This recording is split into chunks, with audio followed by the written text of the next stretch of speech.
Udhna police station વિસ્તારમાં ગઈકાલે એક બનાવ બન્યો હતો. આ હત્યાના બનાવમાં મૂળ 4 આરોપીઓ સ્થળ ઉપર હતા અને 2 આરોપીઓ કોન્સ્પિરસીમાં હોવાનું ફરિયાદીએ પોતાની ફરિયાદમાં નોંધાવ્યું હતું. આ ફરિયાદ મુજબ પોલીસે આગળને તજવીજ ચાલુ કરી હતી અને તે મુજબ કુલ 2 આરોપીઓ અત્યાર સુધી પકડાયા છે, જેનું નામ કાલુસિંહ અને મોહનસિંહ છે. જે આ બંને આરોપીઓ તે વખતે જે હત્યાના બનાવમાં સ્થળ ઉપર હાજર હતા અને તેઓ આ જે ભોગ બનનાર છે એના ઉપર એટેક કરવામાં તેઓ સામેલ હતા. બાકીના જે આરોપીઓ છે એની તજ પકડવા માટે અત્યારે પોલીસ કાર્યરત છે.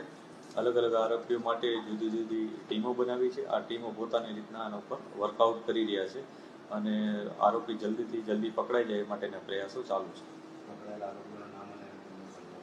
અત્યારે જે આરોપીઓ પકડાયા છે એમાં એકનું નામ કાલુસિંહ છે અને એકનું નામ મોહનસિંહ છે.